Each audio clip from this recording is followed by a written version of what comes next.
give you a treat. Sevi won't to play with and latkes to eat. And while we are playing, the candles are burning low. One for each night we shed a sweet light to remind us of days long ago. One for each night they shed a sweet light to remind us of days long ago. Hanukkah, oh Hanukkah, come light the menorah. Let's have a party, we'll all dance the hora. Gather round the table, we'll give you a treat. Sevivon to play with and latkes to eat. And while we are playing, the candles are burning low. One for each night they shed a sweet light to remind us of days long ago. One for each night they shed a sweet light to remind us of days long ago. Chag Sameach, happy Hanukkah. Welcome to Congregation Kol Ami here in West Hollywood, California. My name is student Rabbi Ilana Rabasha, and I am so happy to welcome you into my home and to be with you to light our Hanukkah lights this evening. This is the 5th night of Hanukkah. It is our candle of hope. We are so grateful to our donors, David Bernstein, Bernie Goldberg, Edward Casson, Joe Sherman, Mary Jane Varley, Michael Silverman, and Travis Terry for sponsoring this 5th Candle of Hope. It is not too late to sponsor a candle. If you go to kol-ami.org, we would love to honor you, and we would love for you to honor us by sponsoring a candle with us.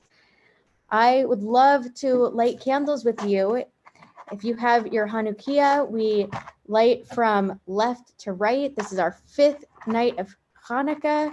And please join me. I'm so happy to welcome you and to light with you this evening.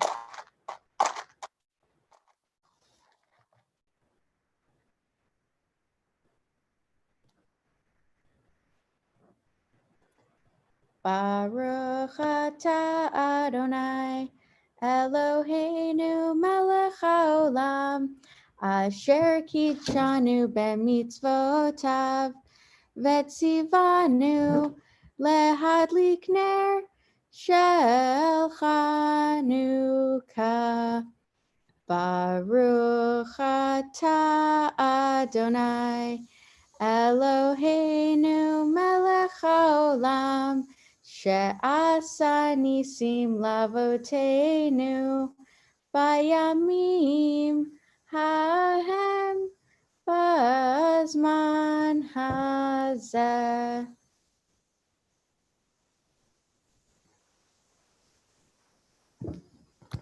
I hope that your Hanukkah lights are bringing you hope this evening, bringing you light and love into your home, into our community. I am so glad to be here with you. And I thought before I shared the blessings of Hanukkah in English, that I would share a story of hope. It is perhaps one of the most famous stories of hope for the Jewish people, and it is the story of Hatikva, the hope, the Israeli national anthem. But something that's so beautiful about the story of hope is that I didn't know it until very recently. And I hope that it is new for you, or maybe that it's part of your story. But in any event, I would like to share this story of hope, the story of how a poem about hope became the national anthem of Israel. How Hatikva Became Israel's National Anthem by Dr. James Loeffler. Hatikva began its life as a 9-stanza Hebrew poem entitled Tikvatenu, which means our hope. Its author was a colorful 19th century Hebrew poet, Naphtali Herz Imber, who hailed from a town in Austro-Hungarian Galicia. Inspired by Hibat movement of early Zionism, Imber originally wrote the poem in 1878 while living in Romania. Imber first published Tikvatenu in an 1886 collection of his poetry, Bar Kai, which means morning star, when he was living in Palestine.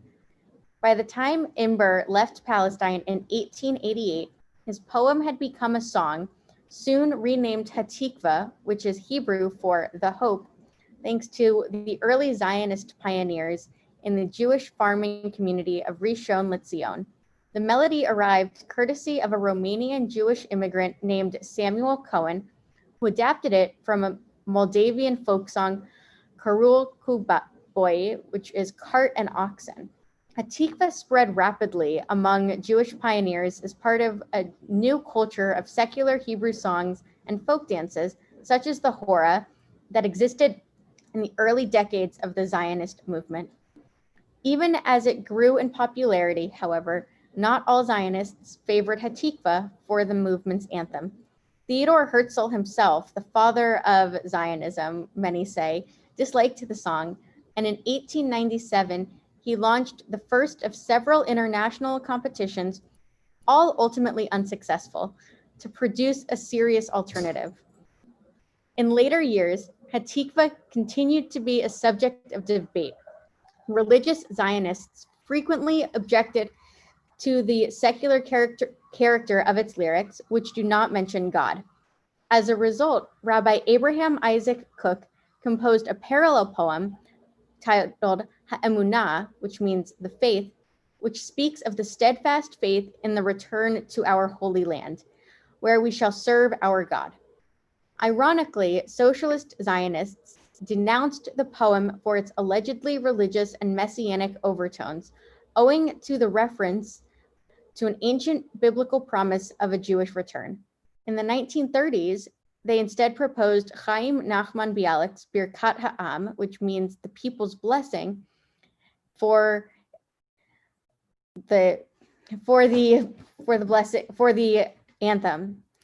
However, cultural Zionists voiced their objections to this, which criticized minor key melody as gloomy and depressing and castigating Imber's Hebrew style as heavy-handed and antiquated. In spite of all of these criticisms and challenges, most Zionists embraced Hatikva as the national anthem. Year after year, it was sung at the annual Zionist Congress and other political events around the world. In 1933, at the 18th Zionist Congress, the song was officially adopted as the movement's anthem, together with the blue and white flag that we now know as the Israeli flag.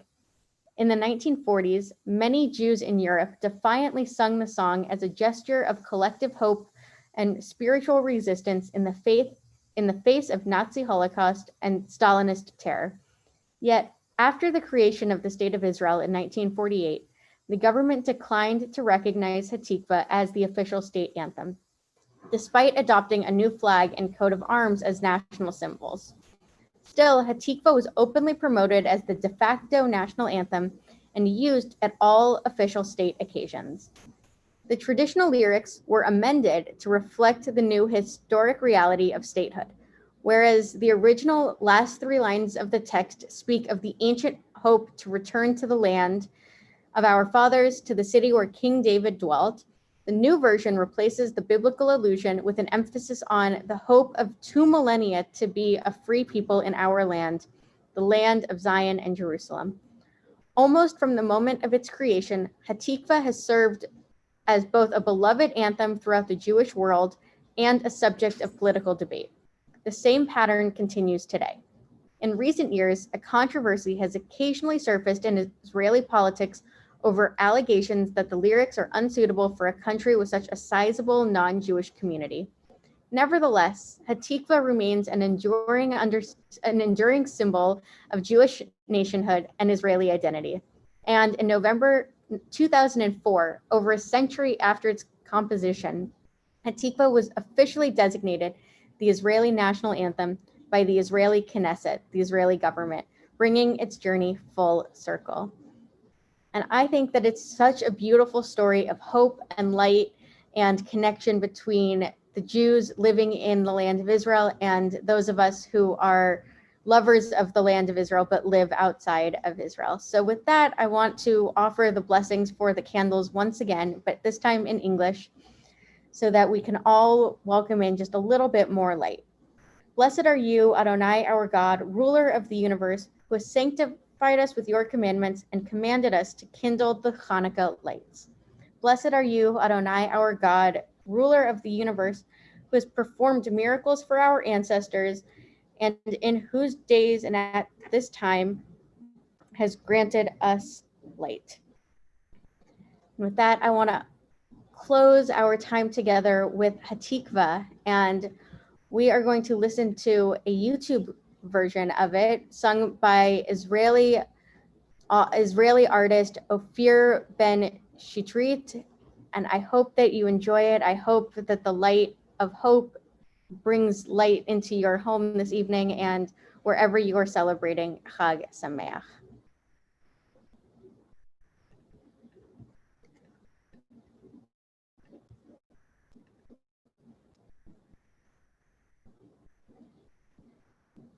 כל עוד בלב פנימה נפש יהודי הומייה ולפתי מזרח קדימה עין לציון צופיה עוד לא אבדה תקוותנו,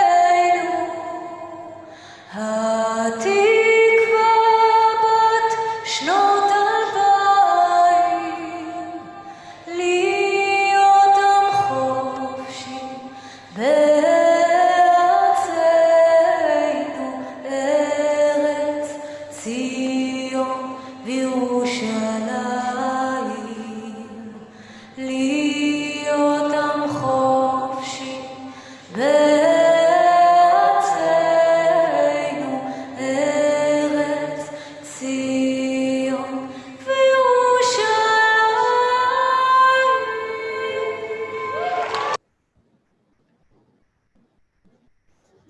Chag Sameach. I hope that you have a wonderful 5th night of Hanukkah, and that it includes latkes if you would like, or sufganiyot, or other fried treats with you and your loved ones. Have a great evening.